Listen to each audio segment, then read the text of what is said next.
No, hello there. Hi everyone from the Themeathon channel. Leonis07 for the commentary, being your host for this first parter of the number 2 weekend for the FF Marathon. I'm gonna let the runners presenting themselves just for a quickie. Hey there, I'm Yoshi. And I'm Poorscythe. That was very quick indeed. So, so just for the record, we have two special runners, really, because on one side we have the fastest actual physical console runner onto PSP, Poorscythe, from the United States, and then on the other side we have the newly found player who's just won his way through the very latest FF1 PSP tournament, Yoshi from the United Kingdom. So it's a kind of a clash of the English-speaking country tonight. So it's gonna be very, very fierce, very funny, very, very hyped. So it's the PSP version, so everything is 3D, good looking, good soundtrack, and hopefully these two guys will provide a very, very neat race because that's how they do it. So, guys, are you ready to rumble? Yeah, all good. I'm good if you are. Okay, I'm gonna do the countdown. So, if the organizers are listening to the stream, be prepared. It's gonna start in 5, 4, 3, 2, 1. Let's go! No, don't quit the game, Poorscythe. I didn't change my part. I didn't change my party. No. Oh, do you want? So am I restarting or Okay, keep that's going? No. Just go. Just Okay. What's the handicap for Poorscythe right off the bat. So while they are fixing all their stuff, so what's gonna happen is that right off the start, we're gonna use a glitch that the PSP offers thanks to the memory function of the game. So the manipulation is very quick to apply and very simple. Um, you have to place your cursor on two different locations, and from one location to the others, you have to press the shoulder button plus the confirmation button at the very same time. And in that way, thanks to the memory function, you actually trigger um, a menu with a certain type of accessory, weapon, or whatever you want, piece of equipment that sometimes shouldn't be there. So that factor that shouldn't be there comes from a very specific location. So every items in the game are sharing an ID. And for example, they went on the very first shop for buying a hammer. Let's say that hammer has an ID of 1. Thanks to that glitch, they just created uh, forcefully another item sharing the same ID but through a different category. And for that example, it was the knight's armor. The knight's armor has the same ID as the hammer but for pieces of equipment. So thanks to that, we've just equipped one of the best armor of the game 20 seconds in. And also the neat thing is that that armor can be sold for quite the amount of money. So thanks to that, we can do probably 75% of the shopping of the whole game, of the whole run. So while I was talking, both runners just got way fast through that first dungeon, which is not really a dungeon per se, not yet. They went to retrieve another piece of item, the leather cap, if I'm not mistaken. Yeah. And that leather cap has an ID by itself. Let's say it has an ID of 2. They glitched from the leather cap slot, which is the head, to the weapon slot to create a new weapon, which is the judgment staff. And the judgment staff, not only you can equip it, but you can also use it from the inventory whenever you need. And using it from the inventory causes the most powerful black magic of the game to be cast, which is Flare. So that's going to be a thing that we're going to use and abuse all over the game just to make it through the fastest possible. And you're going to see the strats for the bosses are just epic fast. So I just allowed myself to just explain all this in about 3 to 4 minutes because scenario wise, nothing really exciting happens. You get to control 4 characters, which just came around an area with a crystal in their hand. It appears that a king from the area is searching for them, and in exchange for rescuing his uh, daughter, the king is going to order to restore the bridge to go onto the world map. So we did. We execute ourselves. We save the princess. She's not in another castle. Ha ha ha. Good joke. And now the bridge is rebuilt anew, and we can now venture into the new world, just like Aladdin and Jasmine on the carpet. No, kidding. I was going to say, when you were saying about the equipment glitching and stuff, I think one of the things that's worth mentioning here is that you mentioned earlier that, you know, I'm kind of like, I'm the newcomer to this. Site's been running it for about 8 times as long as I have at this point. Oh my god, 4 years? I've been about half a year, yeah. Don't make me older than I am. But one of the key differences then is that, you know, I learned the route and I just like practiced this route and like nothing else. Whereas Site's obviously seen like every iteration of it and looked into the research and the kind of development of the new routes. So if something goes wrong, I'm a lot worse at adjusting for it as well. Yeah, that's a valid point because so, as Yoshi said, this PSP any percent run came through so many routes, rerouting, all the adjustments, the changes, the new items you could glitch here and there, and all the items you can grab here and there. And throughout the years, we recently came by 2 types of routing. There's a routing that emphasizes upon the black mage very early on, and there's another route emphasizing onto the white mage from almost mid game to the late game. So I believe you both are using the same route, which is using the black mage. Black mage route, yeah. Yeah. Yep. So we're gonna not gonna be able to witness the other route. So this one is very specific. Like everything will be centered around the black mage. Every kind of glitching will have an importance for the black mage to be powerful with the spells. So we're gonna have to buy some spells very early on. They are gonna have to manage their magic points.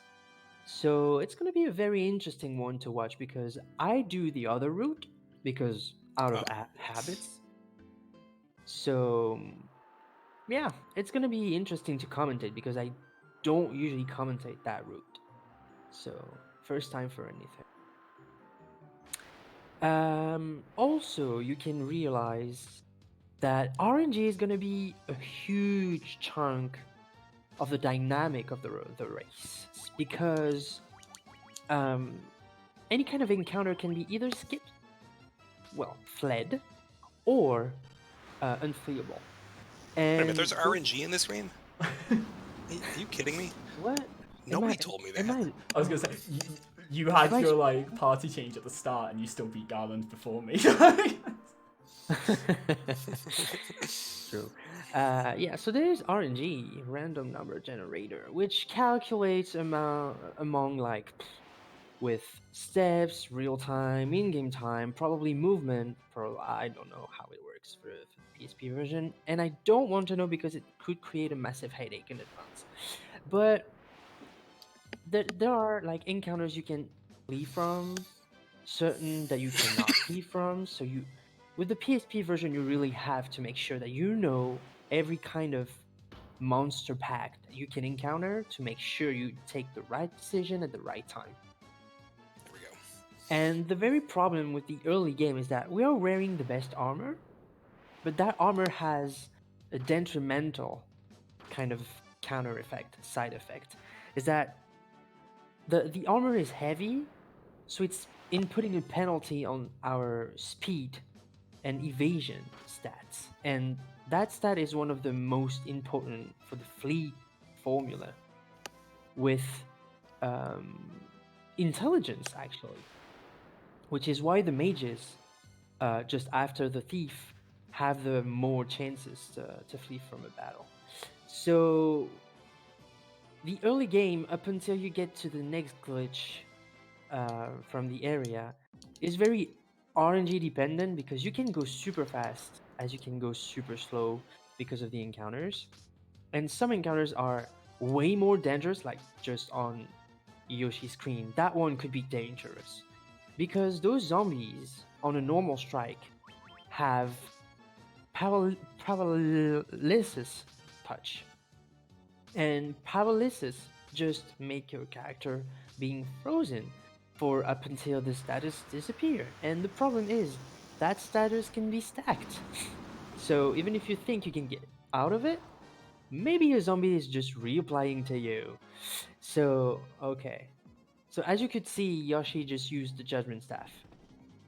It created the flare spell, so that nukes everything very early on. And it's a very reliable magic for taking out a large pack of monsters. If you want to test the glitch but not go with the speed strats. So now you might wonder, why are these runners going in certain places and not for some others, like we would do in a casual play? The answer is they know the scenario. They just know that the next point is to retrieve a certain crown, a certain item, to give to an NPC, to obtain another item, to get to another NPC, to get another item. So for about, let's say, half an hour of the run, you go into an item fetch quest. You start with rescuing a princess to bring some items on all the sides of the world map, just in order to retrieve the means to actually get onto the real world map. So I said earlier that thanks to the bridge being rebuilt, you can go onto the world map. Actually, you go on a very closed world map, a circular one, because you cannot go everywhere yet. And you need a certain path to open to make that happen. So we're on to our fetch quest. So we retrieve the crown. We're gonna give that to a certain king. And that king is gonna probably lend us something. Gently, maybe? I don't know.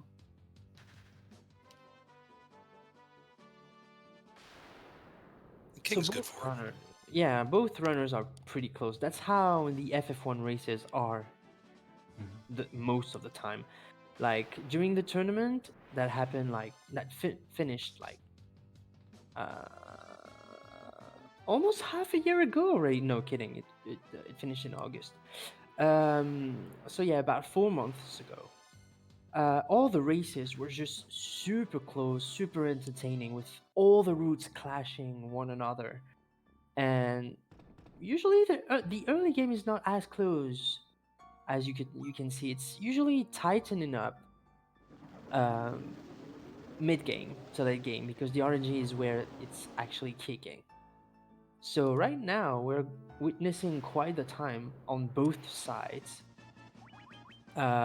We have an estimate of 140. That's the marathon estimate that we usually go for safety, because if you have the game known like the back of your hand, you don't really need that 140 to complete the run. You usually range within the 130, 132, 33. Okay, let's say 35, big maximum of it. So yeah, we should expect these runners to finish around the 1 hour and a half mark, because they are just like that fast and that knowledgeable when it comes to that game. Got the warrior death. Yeah, you got it. You're set up. So yeah, that's an actual interesting stuff to take into account. So, um, what Yoshi wanted was one party member to die during that fight, because the less party members uh, left standing on the battlefield at the end, the less experience points are shared amongst the members. So the more experience points the remaining members get. And for the route they are using, focusing onto the Black Mage, they need to reach a certain level to unlock the next tier of elemental spells. So, respectively, Fyra and Thundara, the fire and the thunder spell. Oh my god, these wolves. They're quite like stubborn. They're known for being stubborn. And yeah, so Yoshi is pretty much coming back to Helfheim, the village of the elves. Is they are by magic. I was like focusing on Poorscythe screen, and I was like, oh, where is the runner? Oh, there he is. He's in the city. So yeah, Yoshi just afforded all the spells. Gonna do some extra shopping. Gold needles. This is an interesting item. That's for safety, purely because some enemies can petrify you, and petrification is actually only curable through the gold needle, because you cannot die when you're petrified. So that's a thing. Right, so Poorscythe is also retrieving spells, while Yoshi is on the boat meeting with the sea wolves. But thankfully, we have the thunder spell to take care of them, but it's still sometimes lost compared to actually being able to flee that battle, which will give Poorscythe like some nice time to catch up if the wolves stop showing up. That's not going to be happening. Let's see. I think, yeah, like one of the big things with this run that I really like, I don't know if everyone does, but no race is decided until the final dungeon. Like, the final dungeon on its own can make or break a few minutes and swing a race comfortably, so you do everything definitely. you can to, like, get the lead early, but you could still drop it towards the end. That's true, and even if the final boss wants to say no, it's gonna say no. You Like, just have to say yes. A good punch onto the white mage always does the trick. Right, so this is the next NPC that Yoshi and Poorscythe have to meet, because they retrieved the crystal eye, an actual crystal eye, to give it to a witch, a sort of witch, just a grandma, really. And she's gonna reward them with a Jolt tonic, which, guess what, is gonna be used for another NPC. Yay! More traveling, more RNG, more encounters. Can you believe that they liked Matoya so much in FF14 that they put her in FF1? I was like, is he making the joke out of it? Or yeah, Matoya is actually appearing in FF14. Spoiler! Even the brooms are there too. Yeah. Are they? Yeah. I remember They're about not the there. frogs, but not about the brooms. The brooms are there. Oh yeah.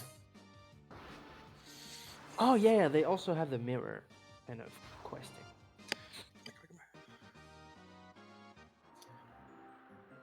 Right, so the next location to reach is back to the Helfheim's castle.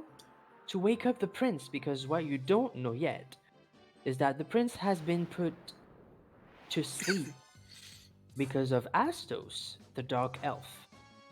And the only means to wake that prince, not a princess, boo, is to actually use a Jolt tonic, not a kiss. That's not how Final Fantasy do. And so Yoshi is the first one to actually give that Jolt tonic. The one thing we didn't mention earlier was the dock tiles. So when we land the boat, you'll notice we get off like a little bit early sometimes and then walk the extra few steps.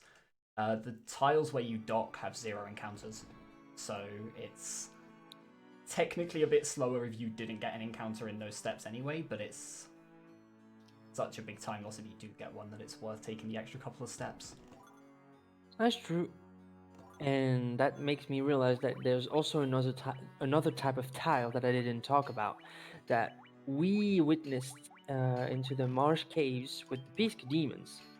Those are called the spike tiles, or if we were to talk with the NES kind of terminology, it would be um kind of a surprise tile, and like a very like tricky one, which cause a random encounter to always pop off whenever you step onto that tile.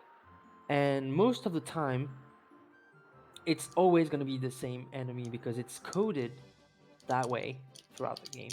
So in the marsh caves, the tile with the Pisca demons will always be with an encounter with Pisca demons. So you always know what to expect.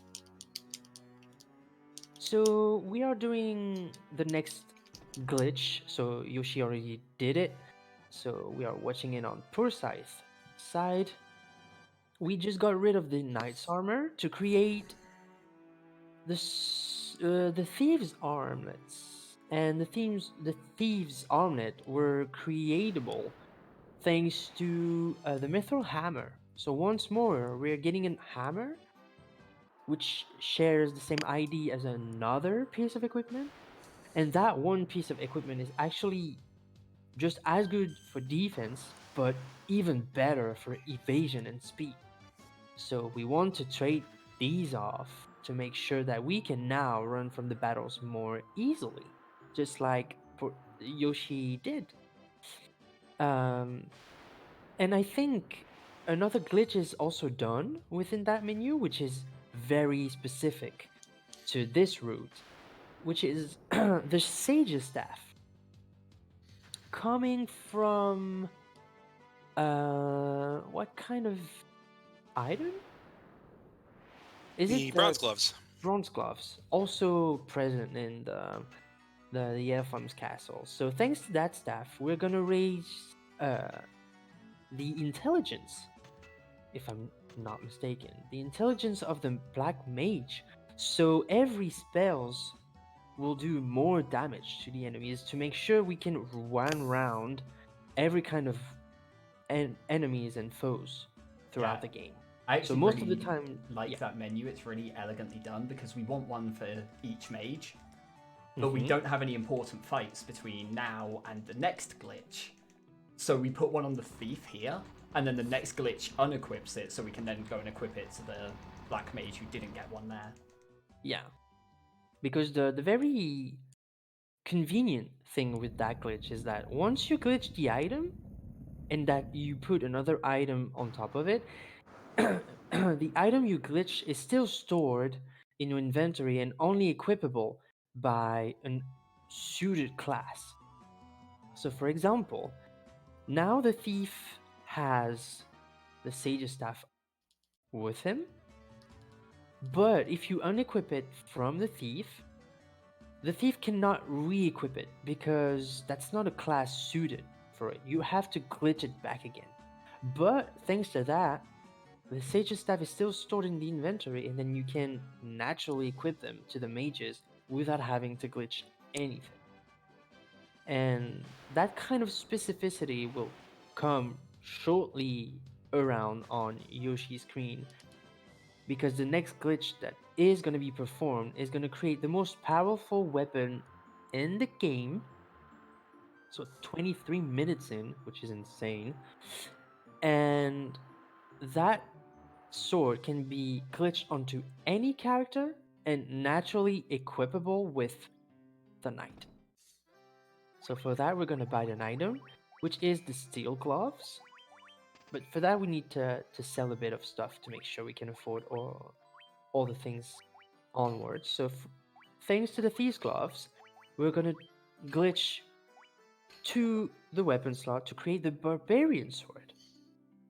The barbarian sword is an exclusive weapon from the PSP version, only obtained through the very final exclusive side dungeon, which is the Labyrinth of Time.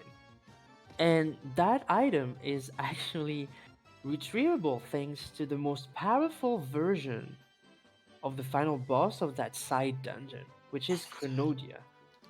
And that particular boss fight is super long to get through. But thanks to the glitch, we can have that sword 23 minutes in from steel gloves. Don't try and find any sense into all of that. There are none. It's just the game coded that way. We are abusing it for our own comfort. And ooh, Poorscythe is actually pulling out a stunt. I'm gonna watch that. So Poorscythe just activated one of the mini games of the game, which is the 15 puzzle. It's a sliding type of puzzles, and the goal is very simple. You have to fit all the pieces in a numerical order.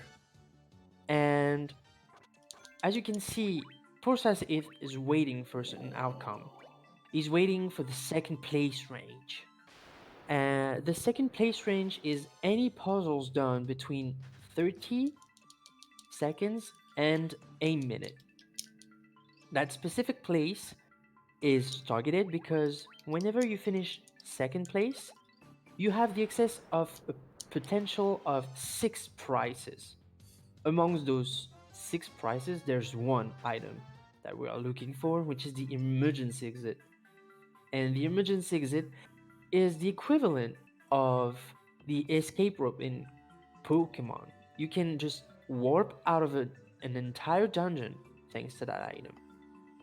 So the plus side of the minigame is to get that item to make the incoming dungeon less of a hassle to go through. But the downside is that you have to waste on purpose 30 seconds or more depending on your level of execution of any given pattern of a puzzle. So personally, I always go for it because it's funnier to my taste. But most of the time, with an equivalent RNG, it has been proved that the emergency exit only saves a handful of seconds, which is, in the end, eventually not a preferable item. It's just for comfort and make sure that you don't have to suffer from any kind of facetious RNG on your way back from that dungeon, because you have to do a double dip of that dungeon. You go to the vampire. As you could see, the strat is very plain simple. You slash it with the barbarian sword in one hit, then you go out of the dungeon to meet a certain isolated guy that will give you another item. To get to that guy, you have to give a certain NPC an item to clear the path to that isolated guy. So it's a fetch quest all along up until the very first notorious boss is down, which should come in about like 3 to 4 minutes tops. Something along those lines. So Poorscythe strategy is Sorashu. So the strategies will all be the same. It's slash it, and if you cannot slash it in one turn, slash it again.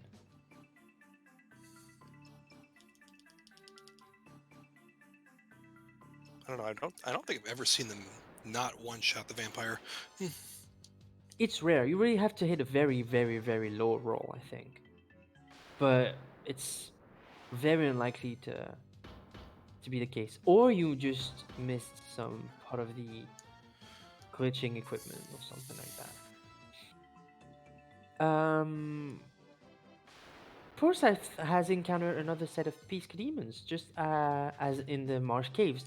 They are an unrunnable enemy because they're just coded that way into the game. I think it's pretty much anything that appears as like a boss or a mini boss at any point. They're like, oh well, we can't have you running away from a boss fight, so they Yeah. made it unrunnable, but then it's still unrunnable when it shows up as a random encounter later. Except for Vampire, which is only unrunnable if it's exactly one. Except the vampire. There's always an exception to the rule. So, as Yoshi said, for example, the Peace demons appear for the first time as a boss from a spike tile, which makes them unfleeable. And from then on, the game still considers them as mini bosses, therefore having a flag in the code to make the battle that way. So you actually have to face them to escape. But there's one enemy that doesn't really abide by that rule, is the vampire you just saw. The vampire, whenever it comes alone, you cannot run from it. If by any chance it comes within a group, don't find the logic, there's none. When the vampire is in a group, you can flee from them. So yeah, you have to really know your unrunnable table by heart to always take the right decision at the right time. And even for those you can run from, depending on the kind of danger level from those encounters, you have to also take some other decisions live to make sure you don't lose any time. I think that's probably like the hardest thing to learn for people coming into the game is once you've got the basic route down, it's getting into the habit of like, okay, where can I just run away immediately? Where do I have to kind of watch my encounters and see what's coming up? And then what can I run from? What do I have to actually fight? What can I run from but probably shouldn't?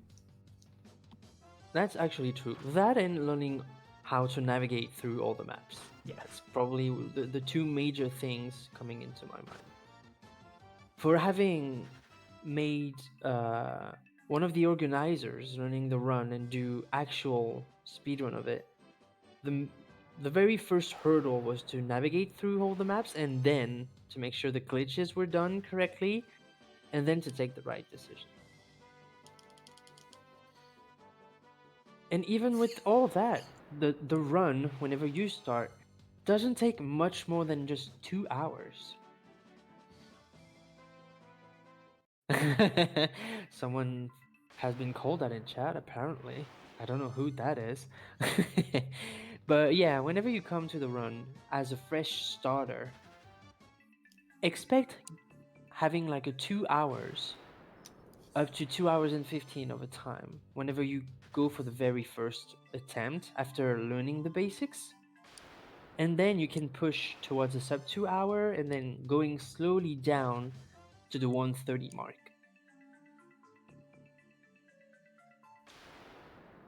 I had my brother try this once. I wrote out the instructions for him and I had him try it, and it took him about 3 hours. I taught somebody, like, I was kind of sat next to them, just like coaching them through, but they were mostly just following the guides that you wrote. So, mostly just following that one, and that took about 2 hours, 2.25 hours, I want to say. The great thing about the guide is the guide's really, really consistent if you follow it.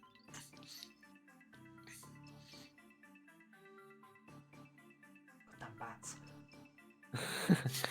So here we are, second dip into the dungeon, the Cavern of Earth. We now have the item that will let us proceed through the next set of basements of the area to actually meet the very first notorious boss of the game, an elemental fiend. Don't forget And to save Yoshi. and for those who are acquainted with Dungeons and Dragons, for example, the name of the incoming boss will probably ring you some bells. So I'm not gonna say what it is and what the name is, but try to make the link. It's the Cavern of Earth, Elemental Fiend. Who could be related to that then? I mean, don't spoil it, Leo, for me. It's only been out for 32 years. Please don't spoil it for me at this point.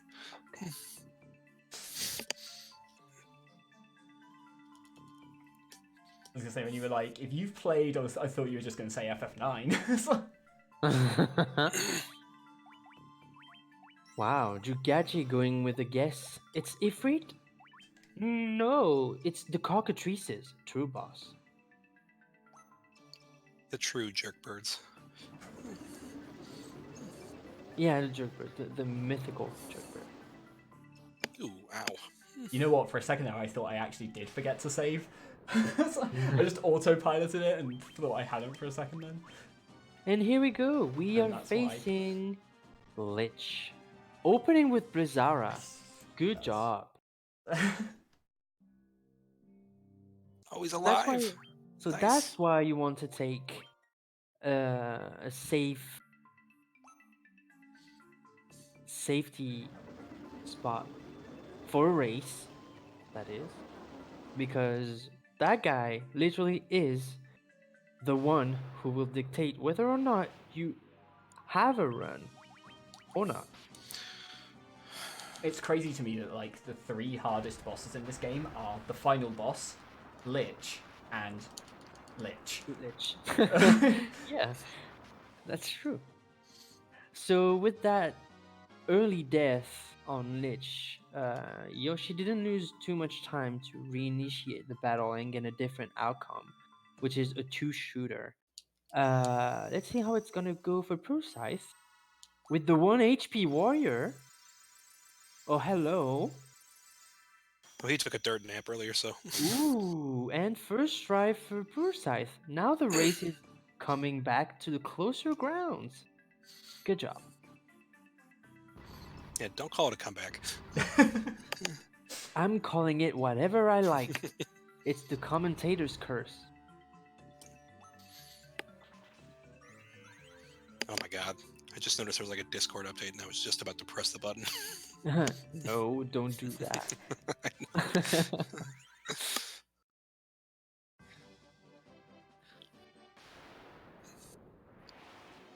Right, so now we're gonna take the boat to find another village to get another key item, which let us go to another location, another very deadly location, which another safety save wouldn't be much of a luxury to take. Isn't it, guys? I may have been part of races that have basically been decided on that save, so... Yeah, basically, if you want to run against Yoshi, make sure to have a safety save on the next location. Otherwise, you're doomed. I don't Or like just this. be Poorscythe, get zombies on the way and get paralyzed. Yeah, let's just not even go there.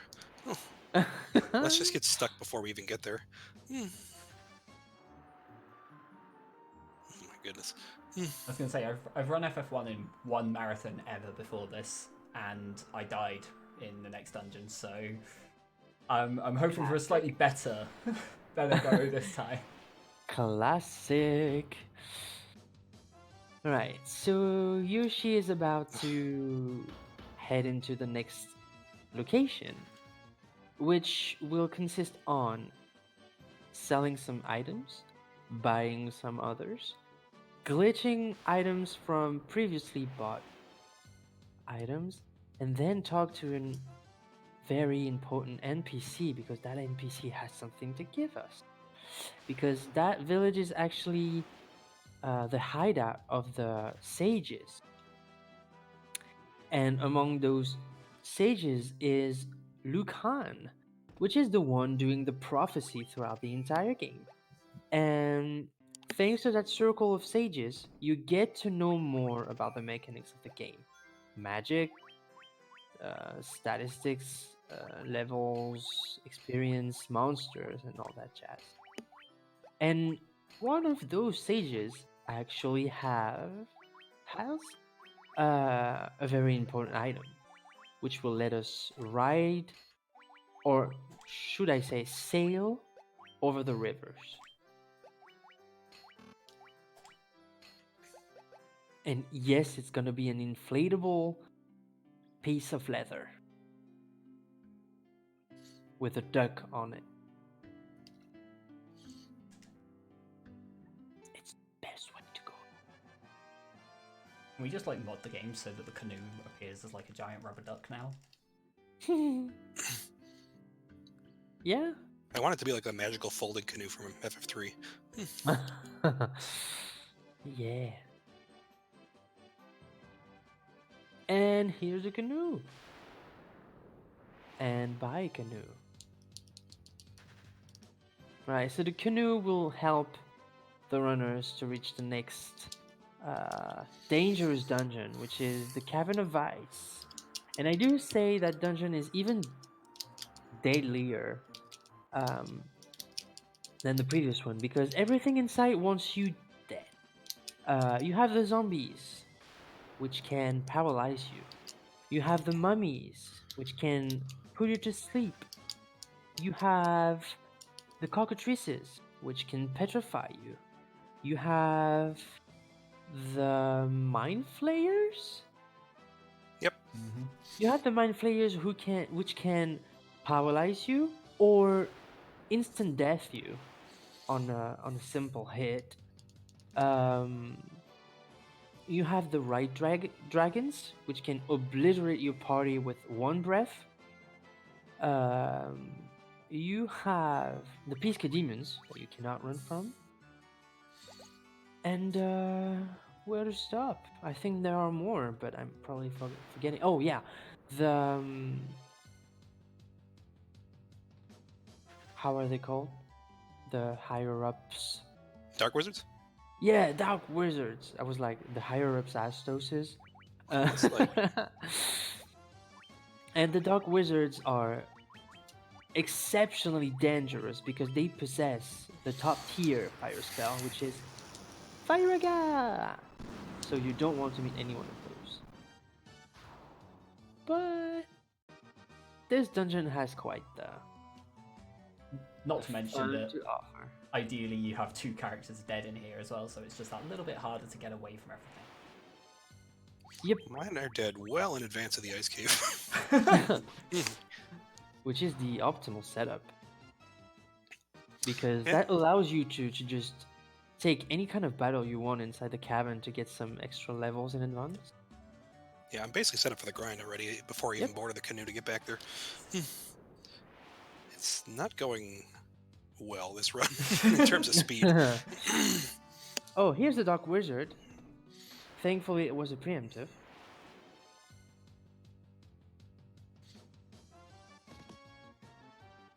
Wraith. Okay.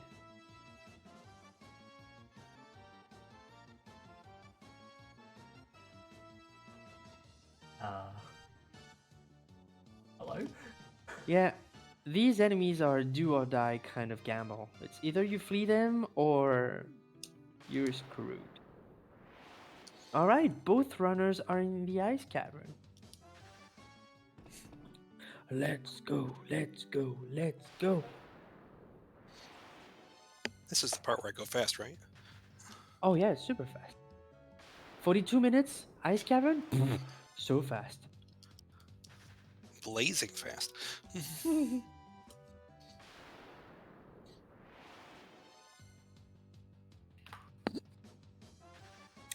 Right, so the purpose of going into that No, cavern not is that. that there's an item we need to retrieve. A certain piece of jewelry with some kind of extraordinary powers, which will help us achieve the acquisition of a new means of transport. The one you cannot get any encounters onto. Until you hit FF3, yay. Again. Right, so I was talking about the Mind Flayers earlier on. Yeah, they have Mind Blast. And at this point, yeah, okay, the reset was a good decision. The fastest option for Poorscythe here was to actually die, but they just wouldn't punch. So, I was waiting to see if he would recover, but he didn't do it after 3 rounds. So, yep. oh Oh my wow. god, come So on. resetting from Mind Flayers and entering the cave with Pisca Demons for the greeting encounter.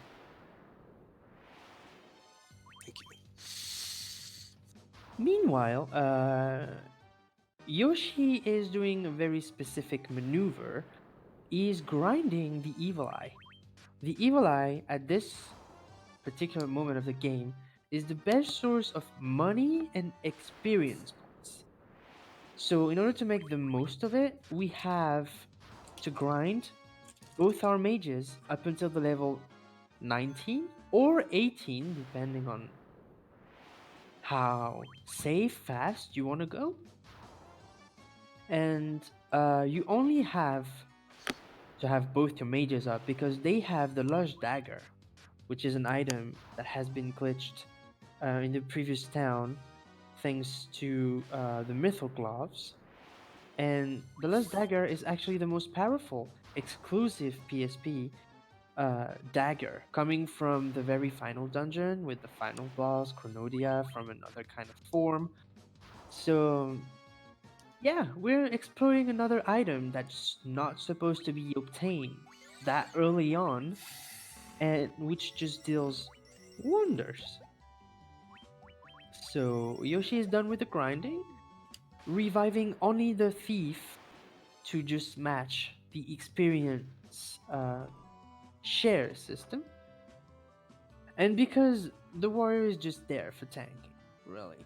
So even if it dies at some point, it's not a big deal. Ooh, double dragon. Wow, nice flea. I'm not gonna go over that little story of why the double dragons. It's not worth the jinx. Right. So what was I saying? Yeah. So the Lush Dagger not only is the most powerful dagger, so it hits for quite a lot, but it's also the fastest piece of weapon. It gives you more agility than all the other daggers. So you also want that to secure the flea success rate of the game. Right. Poorscythe just retrieved the Levistone, you know, the piece of jewelry I was talking about that Yoshi is gonna use in a very specific place that you could probably search for quite a long time if you don't know where it is. Because if you think it's far away, it's actually the opposite. It's way closer than when you think.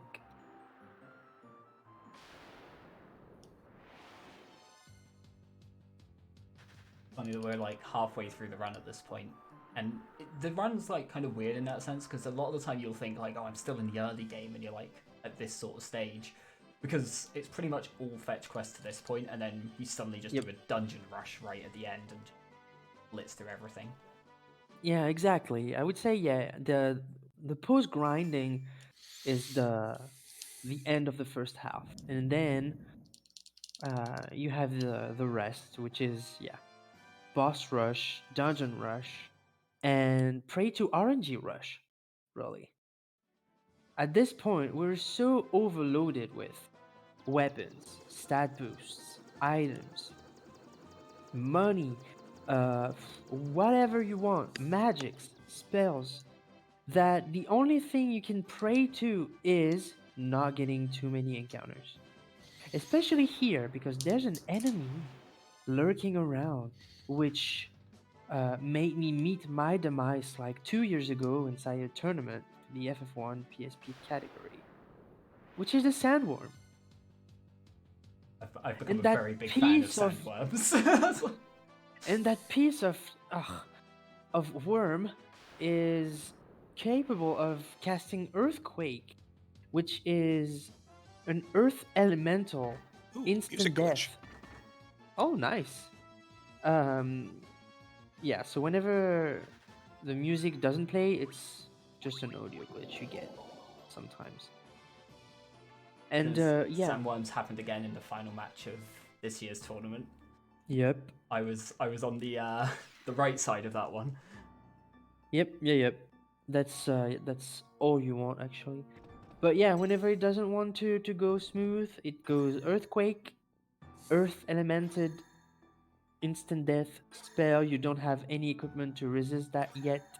So it's either you die or you cry for not dying. Literally speaking.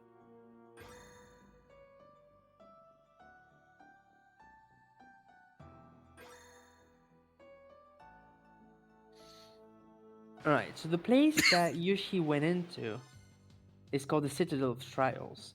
And that citadel is full of teleporters. So many that you can actually lost your way in if you don't pay attention to which one you're taking and which one makes you go back to the entrance, or at least the beginning of the maze. So, and maybe it's gonna be a spoiler for some people in the chat if they were to take on to the game.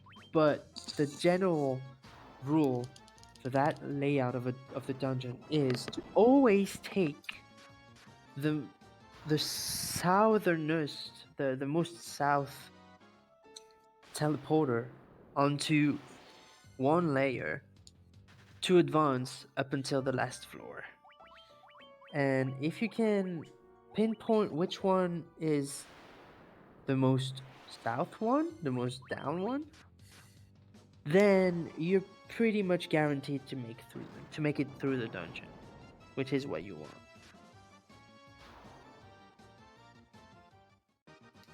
I know there's a thing in the NES version. I'm guessing it was fixed for this, but I don't actually know for sure. Where if you take too many teleporters, lock up, like it just breaks everything. Oh, really? Didn't hear about that. Learning every day. Right, so this is another spike tile on Yoshi's side, right next to. Oh no, it wasn't. No, that Okay, wasn't. No. I'm surprised. Okay, so those dragon zombies are actually rare to encounter on a casual way, but you normally encounter them like next to that throne, just in front of it, because there's a spike tile for that.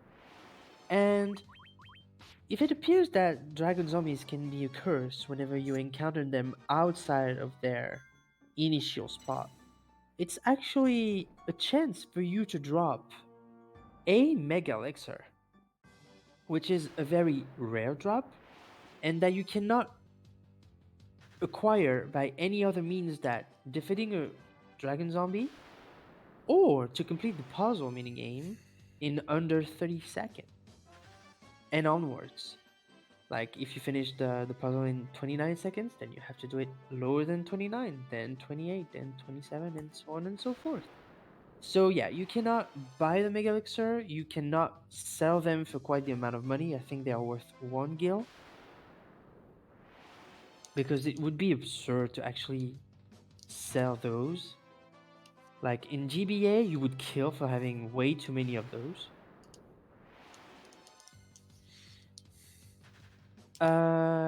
Yeah, so through the Citadel of Trials, the the runners are retrieving the what stuff was it? Healing staff. The healing staff. That healing staff is useful for creating the lordly robes, which is another piece of equipment that raises both the defense and the intelligence and a bit of evasion because it's a light armor. And thanks to that, the Black Mage will never low damage roll any kind of enemy with the spell. And even if he does, it's always most likely guaranteed to one-shot everything. That is susceptible to magic. Da da da da da da da da. And Yoshi just evolved in Super Yoshi. Yoo-hoo! So the whole purpose of the Citadel of Trials is to retrieve a rat's tail to give to Bahamut, the king of dragon. Um, not because the rat's tail is actually worth the money. It's just that rat's tail is actually the favorite meal of dragon, and it appears that almost no rats nor mice are still even existing in this world. So maybe just finding one piece of a mice or of a mouse or a rat is enough for a dragon to show you its gratitude. So why not? So thanks to that, Bahamut is granting us his mighty powers to evolve our classes.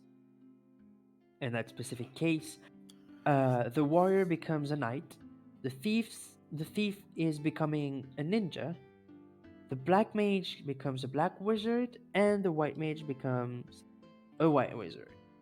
There are two other classes that we don't use in the speedrun. The red mage, which is a combination between a black and a white mage, but with a lower kind of tier of spells, turning into a red wizard. And then you have the the monk, which is a bare-handed type of class, which can evolve into a master.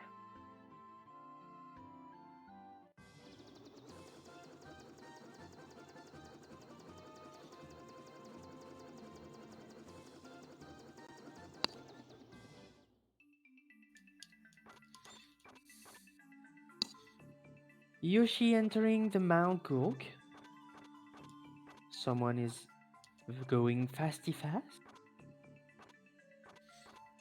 It's probably him because it's not me.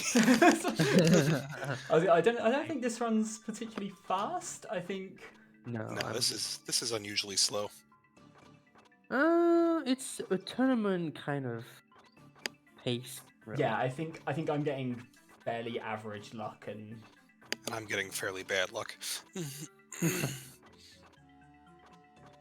Right. So meanwhile, Yoshi is proceeding through the volcano, playing the floor is lava, but actually stepping onto the lava. All that for avoiding encounters. Don't get any ideas. He's not a masochist, so he does not like to go onto the fire. It's not a good thing to do. Don't replicate this at home. So meanwhile, something that Yoshi did and Poorscythe is doing is to buy a fairy's bottle, because inside that bottle is a fairy captive that we're gonna release into a village to give us an item to go underwater. You would do that too, you game. Come on. And Poorscythe getting the only unrollable encounter into the area, which is Hellhounds times 3 and Ogre Mage time 1. I was actually Which- gonna. Yeah, this is a tour run at this point. We're looking to see how much we can get. Uh, I'm gonna go full bestiary from here. I was gonna say one thing. I can't remember which way round it was, and you can probably answer this one. Ogre Mages and Hellhounds appear together in the world map and in Mount Gulg. But you can get fights where there's 0 of one of them, and it changes between the locations, and they're unrunnable. And I can't remember which way round. If you see Hellhounds on the world map, that's unrunnable. If you see Ogre Mages only, I'm pretty sure that's unrunnable in Mount Gulg. Right. And yeah, if you just see Hellhounds in Mount Gulg, you can run away. But Could Well, still be a 50-50. I think that one I don't you know. can get away from, because I think the way it's coded is that there's 1 to 2 Ogre Mages and 0 to 2 Hellhounds. Mm-hmm. And so it's the Hellhounds that disappear, not the Ogre Mages, whereas on the world map, the encounter's the other way around. It's 0 to 2 Ogre Mages and 1 to 2 Hellhounds. Ah, yeah, might be it.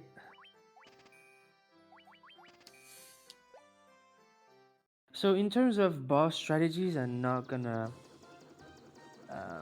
dissect the battle because there's nothing to dissect actually. It's just swing slash swing poof, and that's it.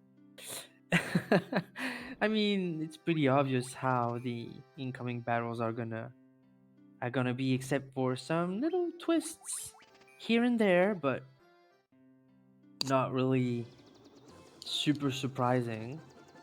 So the whole reason, as I was saying, of stepping onto the lava is that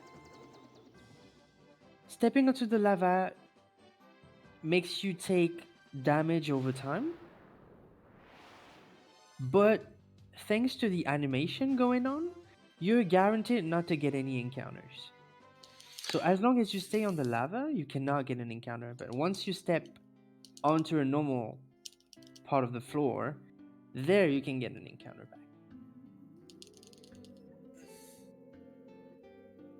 And Poorscythe on Marilith. Marilith being another reference to Dungeons and Dragons, the goddess of war,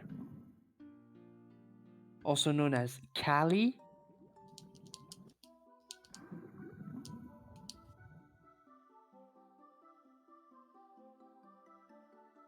Or Carry onto the NES version. And the 2 shots, normal. Good job. So Yoshi just entered for quite a time now. The next elemental dungeon, which is located underwater, and the only way to go underwater is to retrieve the item that the fairy in the bottle gave us, which is the Oxiel, which is, let's describe it very roughly as a sort of It's air beer. pure, yeah, something like that. I call it a cube of oxygen, really. Apparently, So it's you like have an to. actual thing that divers use. I didn't know until someone mentioned it on commentary in the tournament. I was like, wait, really? Is it the equivalent of the oxygens, like kind of tanks you Yeah, get on the, yeah, something like that. Yeah. yeah? So that would be, yeah, the equivalent of that, just in a magical way. So I would like imagine it's a sort of fluid that you apply onto yourself. It creates a bubble you can breathe into. I don't know. I'm just way too much of a Harry Potter fan, but yeah. So that's an item that gives you the ability to breathe underwater, so you have to take a submarine into a village to go underwater, and thanks to that OCL, you can breathe underwater and walk normally underwater. But before that, we are getting some spells. The top tier party healing spell plus a teleporting spell that can allow the party to teleport one floor previously. So if the dungeon is only one floor, you instantly teleport back of the out of the dungeon. But if the dungeon is multiple floors, you only get to go back one floor behind, which is basically what Yoshi did.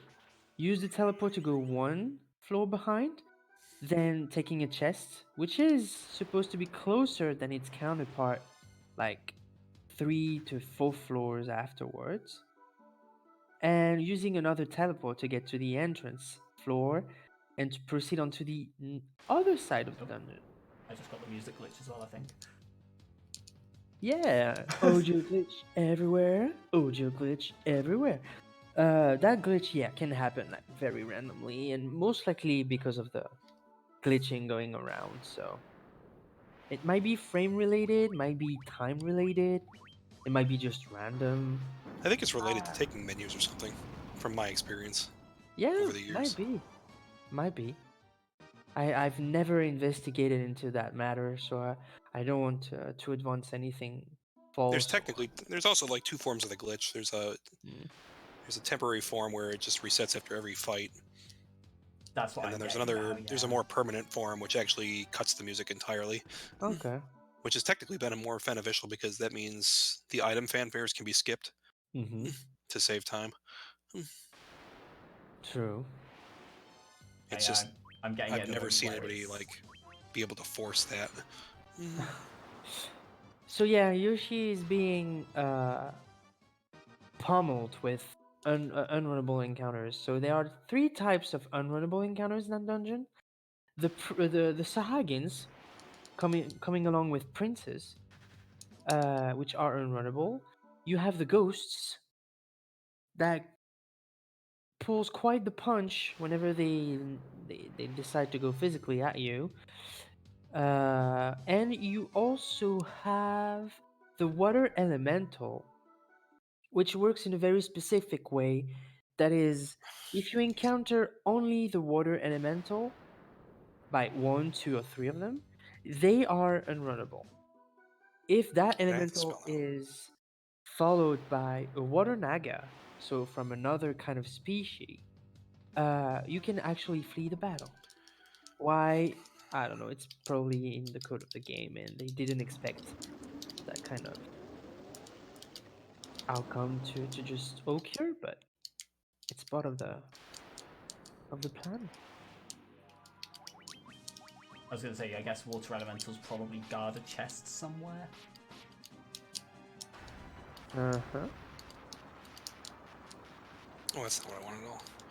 I did that wrong. Let's do that right. Why is that not there?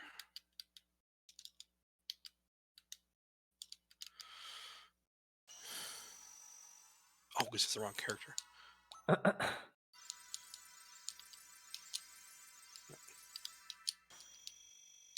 There we go.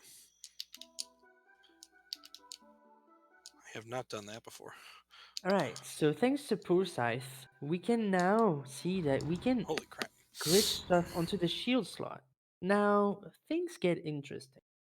You cannot glitch equip all the equipments onto that slot for one simple reason.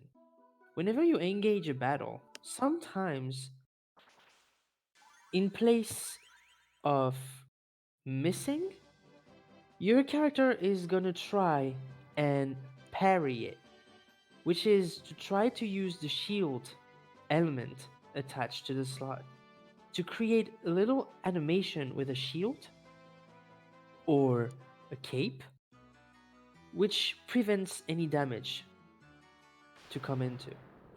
And thanks to that glitch, we can actually put some stuff onto the shield slot.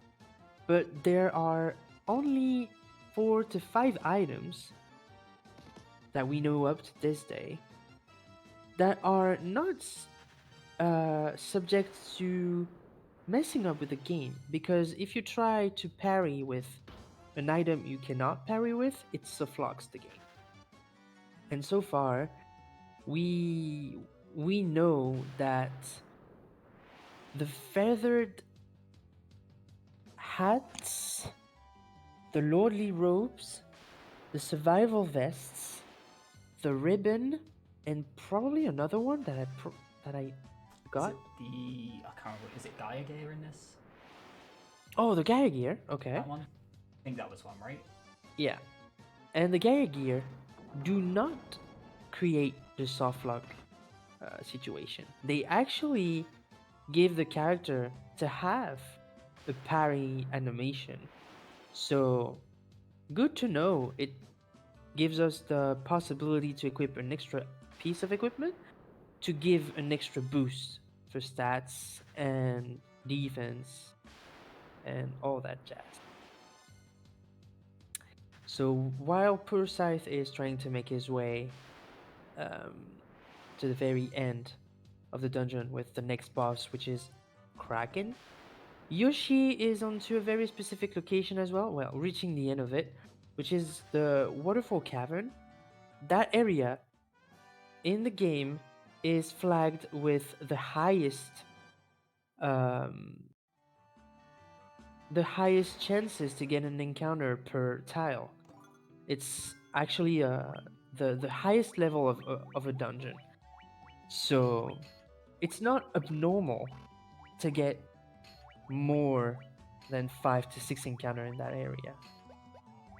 And the whole purpose of coming into that area is to retrieve a ribbon, which is a head piece of equipment that we're gonna glitch onto the shield slot. And for that, we have to go with another glitch, which is to go from the head slot to the weapon slot to create the Gigant Axe. Only feasible with a ribbon in the inventory.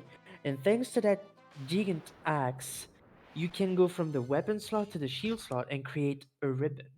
So the ribbon is like one of these items that actually could be equipped onto the right spot, but with this route, we're only putting it onto the shield slot because it's more convenient menu-wise. So we're taking that.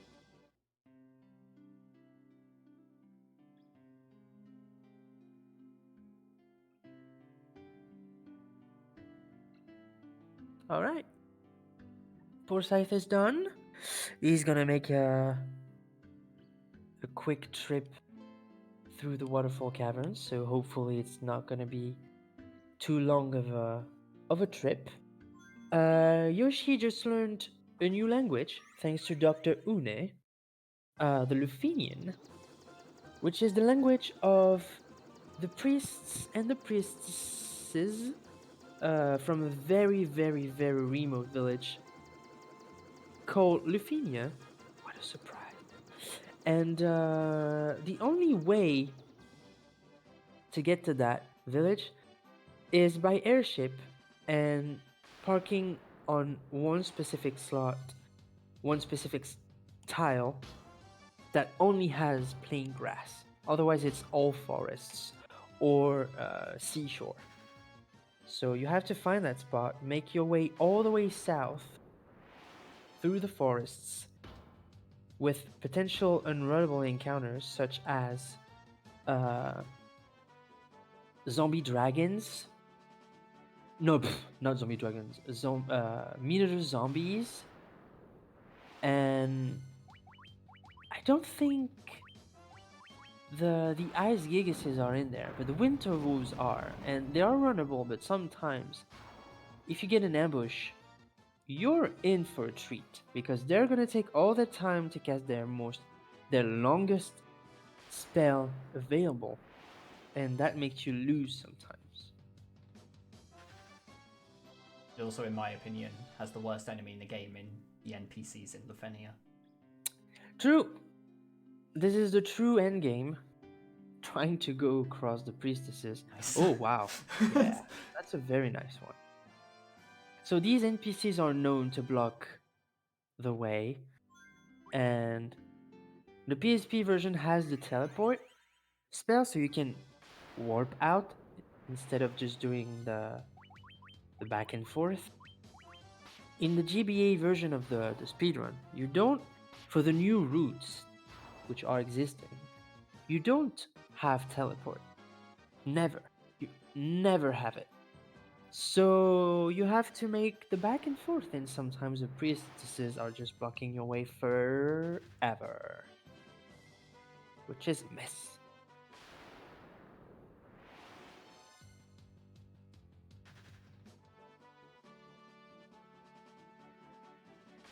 So thanks to the Lufenian, we now know the means to enter the lair of the last one of the elemental fiends, because so far we retrieved the warped cube, which probably is nothing common knowledge for our 4 party members. Wow, Poorscythe getting all the unrunnables on the world map. That's insane. And the other way to access the final lair is to Gotta get a actually Tyro at this rate. Yes. It's actually to ring a chime in the middle of a desert to reveal a tower the Mirage Tower.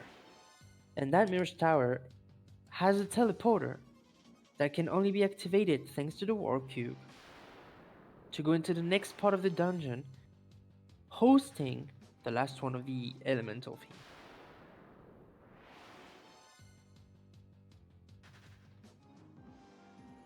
Oh, here's the case of the Vampire.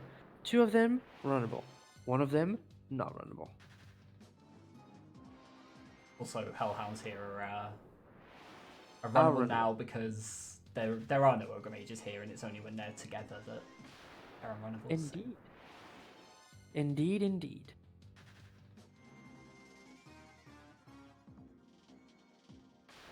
Or only when the game thinks they're together, I guess. Together can include 0 of 1 and...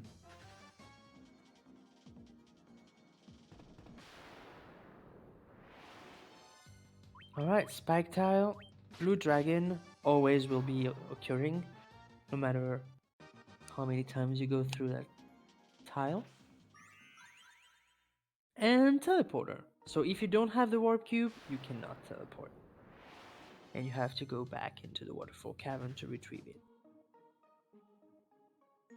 So we are on to... Ooh, sorry. We're on to the Sky Fortress, which is the lair of the next Elemental Fiend. And there's one floor, a very particular floor that is coming up very shortly, which is a kind of a maze floor. It has a rule to go around it, and if you don't follow it, you will never get to see the exit of that area, which is so that one. And the solution to solve that little maze is very simple. You have to take one direction twice in a row, and you have to take another one from another kind of it's not direction that I'm looking for. You want to, so basically you want to take twice an horizontal kind of path, and then you have to take one of the vertical pathing twice in a row to always fall over the exit.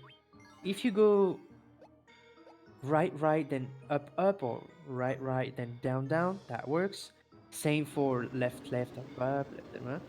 You can also do left up, right down, as long as you take twice a horizontal and a vertical path.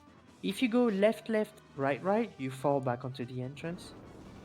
If you go up, down, same thing. And if you go up, left, right, down, same, you fall back onto your footsteps and you never get to see the end of it. Alright, the next boss is down on Yoshi's screen. The boss's name was Tiamat, the queen of the dragon. So when you were talking about the one floor to watch out for, I thought you meant this one and our good friend Warmek. I forgot about it. Well, Poorscythe is still having a winning shot at it, and I'm expecting the guy to actually get it. Yeah, if he shows up, I win. I automatically win, right? Yep. So Depends, there's do you a... kill it or is it an ambush? Oh, that would be an ambush. That would be great. You had to say the word ambush, did you? I had to. So yeah, there's a specific enemy inside that dungeon that only ever appears 1 out of how many chances? What are we 56? talking about? I think it's For Warmick. 164. 1 in 64. So you have 1 in 64 chance to meet the Warmick, the most powerful casual enemy that you can meet outside of bosses.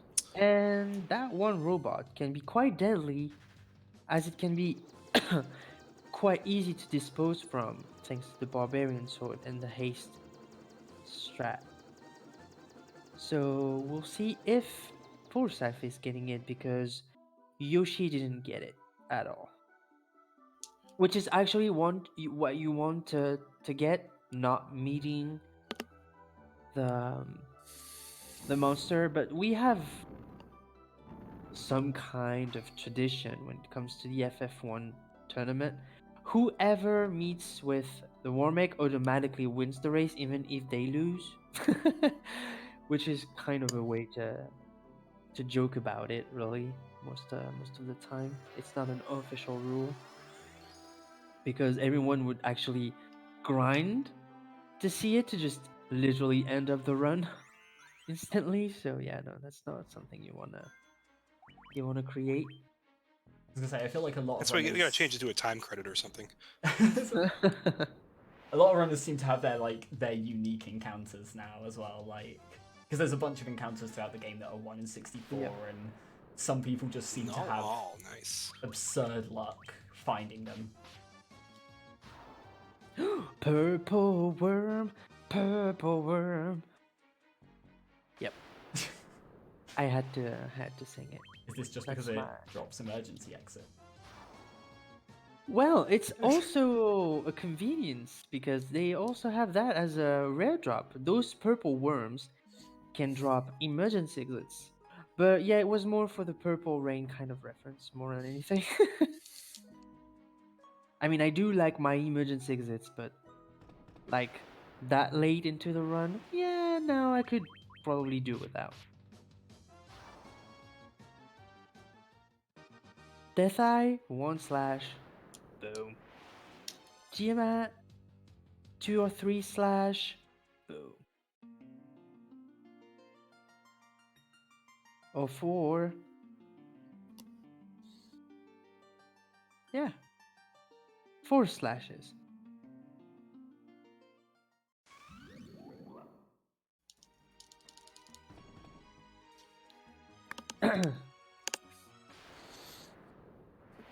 Suddenly microphone? From the singing. Oh, singing. Okay, I was like, what? I don't recognize that one. Yeah, Twitch Okay. sings Leo, and Leo sings Twitch. Yoshi left, then up and right. And in before it's gonna be the right direction. Would be funny.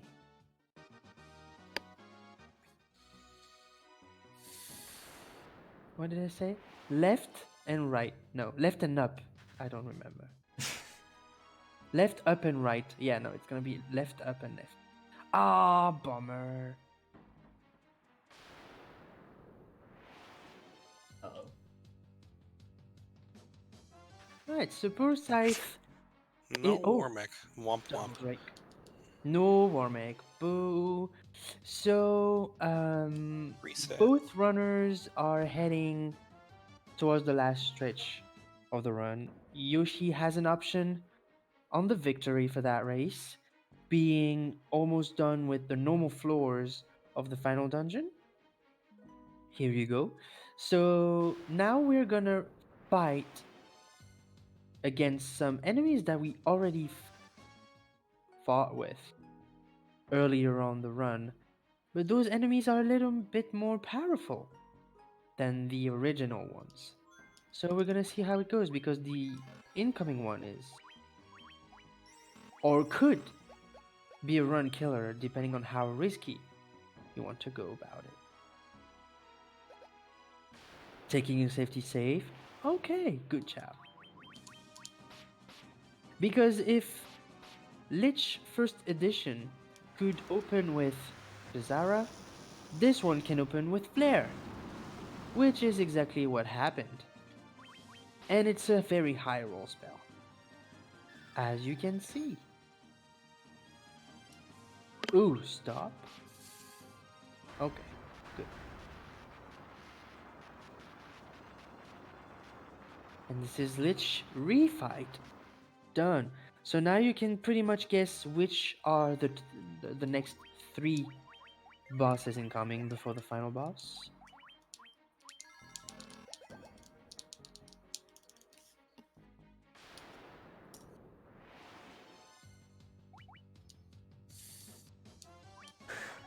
Ooh, fire elementals. These ones are not very common to see They are one of, if not the only unrunnable of that floor. Because the other notorious encounter you can get into that floor is the fire dragon. But these are runnable, it's just that you have to have a very good amount of agility and evasion to actually flee from them. Fire elementals are rare enough that I had to stop for a second and think of whether I could actually run away from them, because I don't think I might have had them like once or twice before, but That's true. I know, you know, iron golems are. Mm-hmm. Okay. Death Eye is down. Marvelous 2 is down. So it's gonna be a very respectable time for both runners, by the looks of it.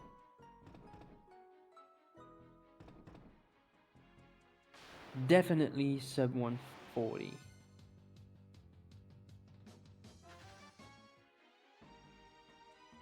HP wise, YoshiKyon is not doing too bad. Maybe the ninja being a little bit too low for comfort still, but it's looking good. How about on Poorscythe side? The white mage is a little bit low, and the ninja is low as well. I didn't get the time to see the black wizard. Black wizard is looking good. Shouldn't be too much of an issue. Okay, Kraken 2. Double dragons.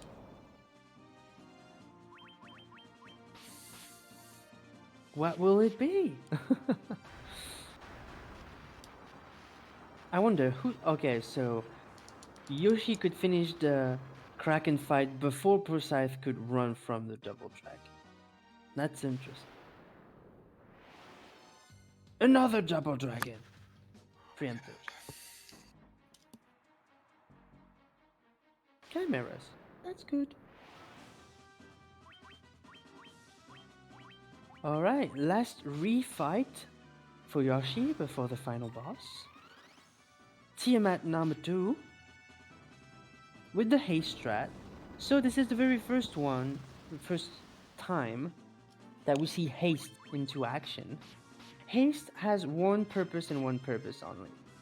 Haste doubles the hit rate. Oh dear. Ooh, This has never happened to me before. Well, I can name one runner which had that happen and actually died into a race. The Tiamat 2. Oh But God. yeah, oof. Tiamat going strong with the cycle. Okay, down. GG. So yeah, so haste doubles the hit rate of any kind of fighter, and the logic is just plain simple. The more hits you can get in one go, the more damage you can inflict. All right, how's gonna be for Poorscythe on Lich 2? Flare. I think I'm gonna regret not hasting on this one. Yeah, true. Hmm.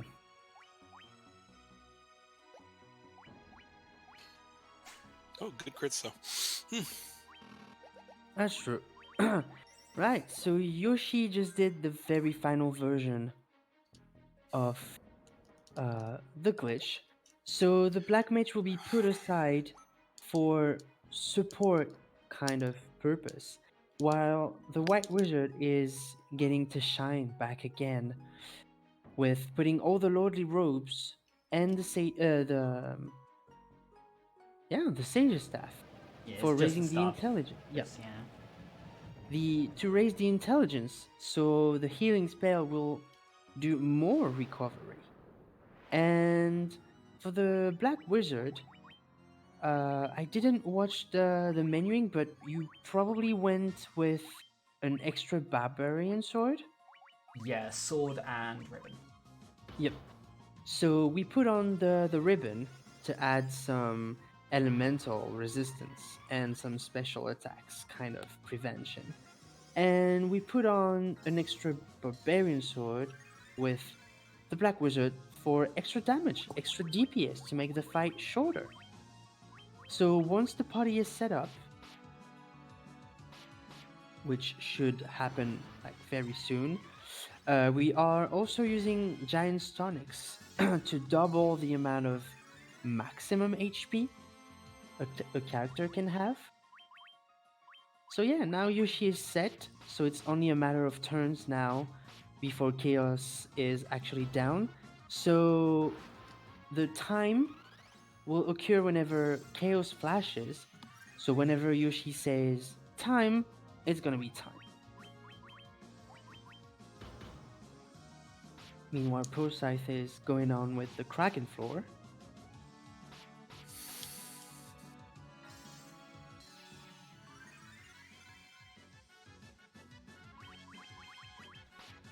Yeah.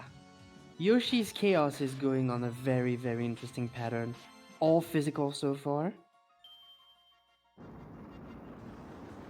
Oh, here's the first special one. Blade. So he's on the special rotation now. Still probably the best Chaos fight I've ever had. True. True.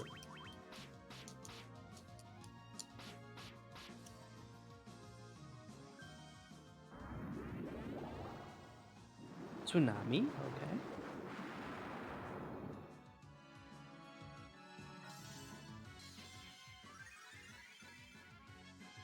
So yeah, Chaos basically has 3 kind of rotations. I'm gonna go over them whenever Yoshi is Time. done. Time. Good job. Sub 130.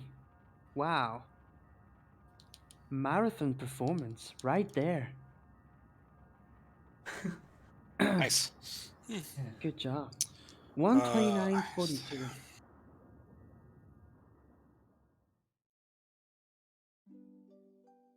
So like I said, Chaos has 3 different cycles. He has a physical one, so he's always gonna punch someone. Oops. Most of the time he's gonna try to go for the white mage. I don't know why. Maybe because that one can heal. He has a normal elemental spells rotation with Blizzaga, Thundaga, probably Firaga, and it has Slower, Haste, and whenever Haste happens, you can be sure the physical cycle will come back again. And this is where the things are spicy. And there's a third rotation, which only consists with special elemental spells, which are Blaze, the fire one, Tsunami, the water one, and Tornado, the wind one. And there's also Earthquake, which Oh my is god. the earth elemental. I hate this run. Wait, What did you just do? I teleported off Chaos's Oh, floor. no. I mean, thankfully, it doesn't matter. It doesn't matter. Yeah. It's just like 10 seconds. Yeah. Yeah. I hate when I do that. Wow. Imagine if it had been an emergency exit. You would have hated to see it. Alright, so now Poorscythe can go into Chaos. It was an RNG manipulation, guys. Don't worry. Chaos is gonna go full Yeah, physical. RNG manipulation. Yeah, yeah, true. It's like going for full physical rotations, no giant tonic needed, and that's it.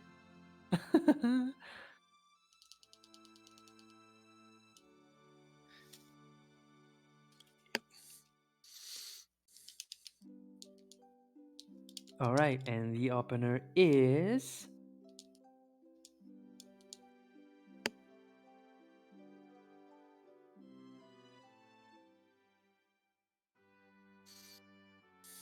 Blaze! Yeah, no, that's counter RNG manipulation right there from Chaos.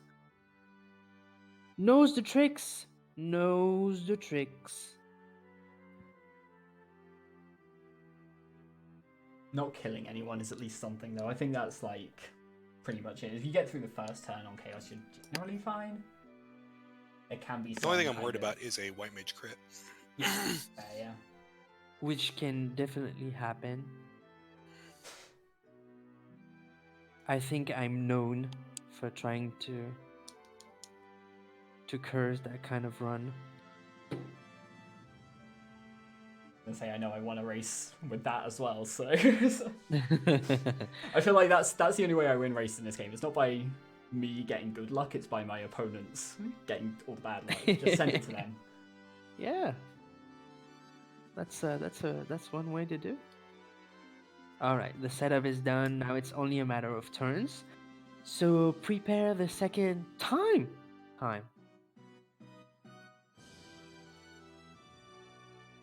So let's say give or take 3 more turn, 4 turns.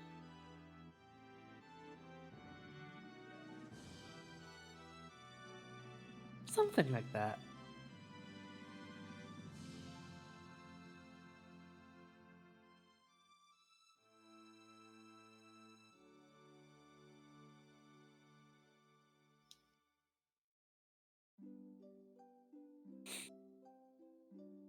Sure, Cyclone, why not? Let's get everything in there. Yeah, that's it. Showcase. Ooh. This run's had everything. Just Yeah. ambushes. You had everything except more ambushes. for the Warmake, the Tyrannosaur. Yeah, no iron golems. I would have been happy with iron And no golems. iron Yeah. golem. No, Yoshi is not for Disappointed. for Time. getting them, but not this time. That was time. Yeah. And it's a time of 1:34:22. Subestimate. Yay! Good job. Even with Thank you. even with like pretty awful RNG, the estimate was pretty soundly beaten. So The reason it's 140 is because of the kind of crap I just got. Every time I think I'm like able to do a 135 is exactly the time that the game decides, no, we'll go a little bit longer than that.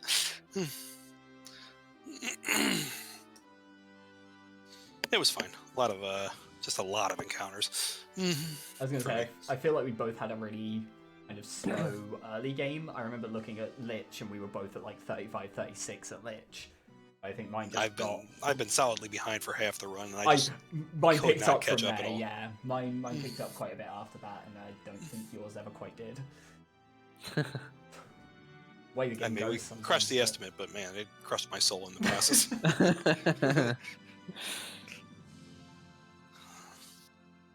Well, thank you guys for having us. I mean, this is always loved FF marathons. Thank the both of you for having accepted the invitation. First really of fun, all, yeah. Nice chance to get to race Yoshi. We didn't get to do it in the tournament, so I was looking forward to it here. Definitely have to get a few more going soon. Yep. Any other kind of shout out you wanna do? Just thank you to the Themeathon organizers, everybody. And everybody that's tuned in to watch this, especially the European viewers.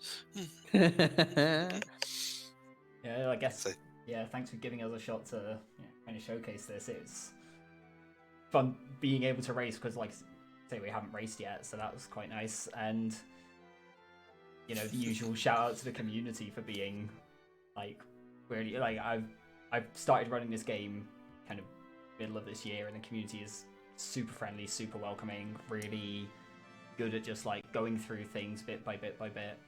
So yeah.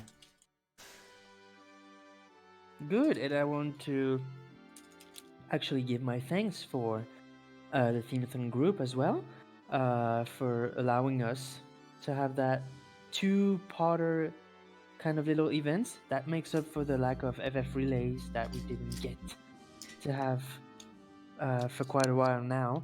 So yeah, thank you for having us, for letting us performing in a very funny atmosphere and a very friendly one. So I'm personally gonna be back on Sunday with the Cydia. So if you want to stick for all the runs up until then, be my guest. The more the merrier. And I hope I'm gonna see Poorscythe and Yoshi pretty soon onto some future FF1 formats. So Sure of it. thank you guys. Thank you, thank you. No, I'll definitely keep grinding on this one. No matter how much I You're a grumble mad. about runs, I still actually really enjoy running this game. You're a madman. Do you know that? I am a madman. You're a lovely madman. Right, I think that's it for us. So we're gonna hand it over to the Themeathon group for announcing the next run coming up. And yeah, that's pretty much it for us tonight. So have a good one, peeps. Good night or good day, wherever you are. And see you soon.